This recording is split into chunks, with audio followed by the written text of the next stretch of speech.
ईश माता कुंवारी मरियम का पर्व। पहला पाठ गणना अध्याय 6 पद संख्या 22 से 27। प्रभु ने मूसा से कहा, हारून और उसके पुत्रों से कहो, इसराइलियों को आशीर्वाद देते समय यह कहोगे, प्रभु तुम लोगों को आशीर्वाद प्रदान करे और सुरक्षित रखे। प्रभु तुम लोगों पर प्रसन्न हो और तुम पर दया करे। प्रभु तुम लोगों पर दया दृष्टि करे और तुम्हें शांति प्रदान करे। वे इस प्रकार इसराइलियों के लिए मुझसे प्रार्थना करें और मैं उन्हें आशीर्वाद प्रदान करूंगा। सुसमाचार संत लूकस अध्याय 2 पद संख्या 16 से 21। वे शीघ्र ही चल पड़े और उन्होंने मरियम, यूसुफ तथा चरनी में लेटे हुए बालक को पाया। उसे देखने के बाद उन्होंने बताया कि इस बालक के विषय में उनसे क्या क्या कहा गया है।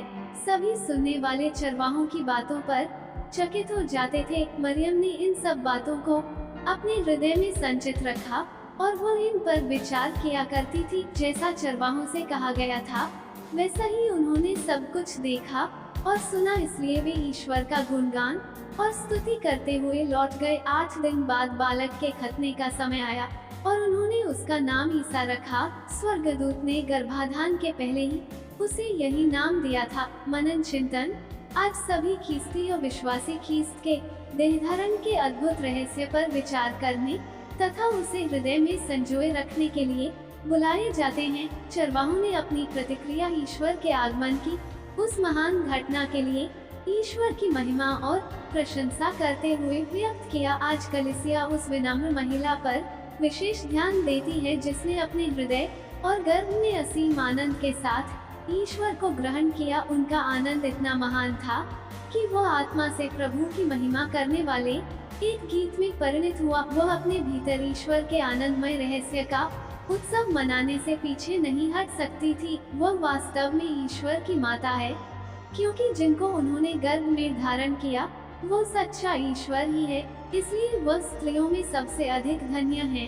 हम भाग्यशाली हैं कि हम नए साल की शुरुआत उनके साथ चरनी में लेटे दिव्य बालक पर नजर डालते हुए करते हैं। वो हम में से प्रत्येक के लिए आने वाले वर्ष में अपने प्यारे बेटे से प्रार्थना करती रहे। आज जब हम नए साल के पहले दिन की शुरुआत करते हैं तो हम पहले पाठ के शब्दों के साथ ईश्वर से पूरे साल पर आशीष मांगे। आज माता कलीसिया ईश माता मरियम का पर्व मनाती है।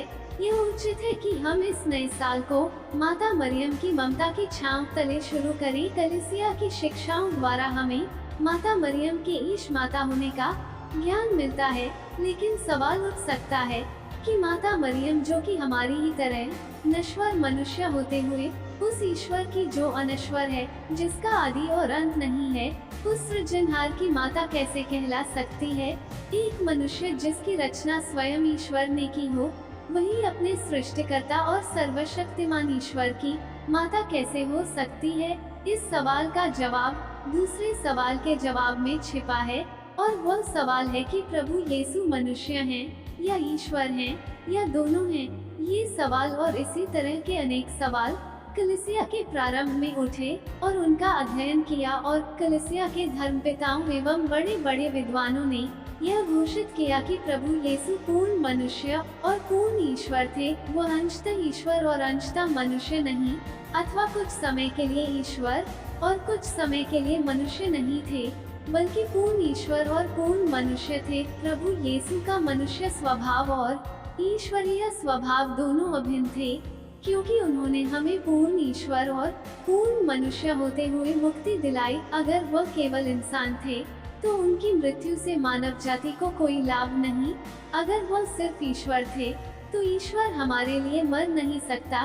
चूंकि प्रभु यीशु पूर्ण मनुष्य और पूर्ण ईश्वर थे, तभी वे हमारे मुक्तिदाता हो सकते हैं। यदि माता मरियम प्रभु यीशु के मनुष्य रूप की माँ है, तो वो उनके ईश्वरीय रूप की भी माँ है, क्योंकि ये दोनों अविभाजित और अभिन्न हैं। यदि प्रभु यीशु ईश्वर हैं और मरियम प्रभु यीशु की माता है, तो वो ईश्वर की माता भी कही जा सकती हैं। आइए हम इस नव वर्ष को माता मरियम के द्वारा ईश्वर को चढ़ाएं। वही माता जिसका पुत्र उसकी आज्ञा को कभी नहीं नकार सकता। ईश माता मरियम हमारे लिए प्रार्थना करती रहे, हमारी देखभाल करते रहे और हमें अपने पुत्र हमारे मुक्तिदाता की ओर आने की राह दिखाती रहे। आमीन।